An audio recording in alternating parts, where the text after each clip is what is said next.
வணக்கம். பொறியாளர் குமரேசன் கன்னியூர்லேருந்து வீடியோவை பதிவு பண்ணுறாங்க.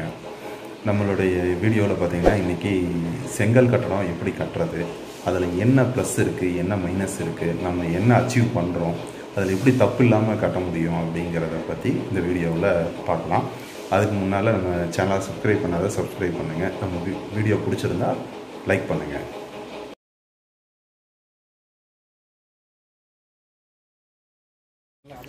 நம்ம பெரும்பாலும் நம்ம கம்பெனியில் பார்த்திங்கன்னா ஃப்ளம்மிஸ் பாண்டை வச்சு தான் பில்டிங் பண்ணிகிட்ருக்கோம்.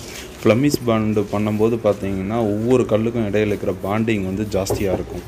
இப்போ பார்த்திங்கன்னா இது ஒரு நெட்டு, இது ஒரு குறுக்கு, இது ஒரு நெட்டு குறுக்கு, கீழே நெட்டு மேலே குறுக்கு. ஸோ அந்த மாதிரி தான் கல் அமையுமே ஒழிய ஒரே மாதிரி நெட்டாக வைக்கிறதும் ஒரே மாதிரி குறுக்காக வைக்கிற இங்கிலீஷ் பாண்டு நம்ம பண்ணுறது இல்லை. ஸோ இதில் ஒரு அட்வான்டேஜ். அதே மாதிரி கலவை இது மாதிரி தேம்பாவாட்ட கலக்கி தான் வச்சு பேக் பண்ணணும்.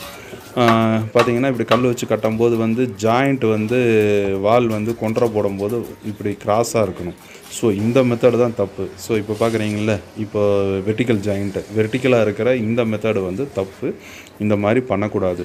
ஸோ கட்டடம் பெரும்பாலும் பார்த்திங்கன்னா நம்ம கல் அடுக்கிற மெத்தடாலஜியில் தான் பில்டிங்க்கு ஸ்ட்ரென்த் இருக்கே ஒழிய நம்ம யூஸ் பண்ணக்கூடிய மெட்டீரியல்னால அல்ல அப்படிங்கிறத நான் திருப்பி வலியுறுத்துறதுக்காக தான் இந்த வீடியோ போட்டிருக்கேன்.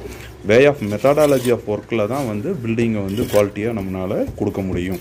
ஸோ மெட்டீரியலுக்கு காட்டுற அக்கறையை விட வேலையோடைய நுணுக்கத்துக்கு கொடுக்குற அக்கறை தான் அதிகம்.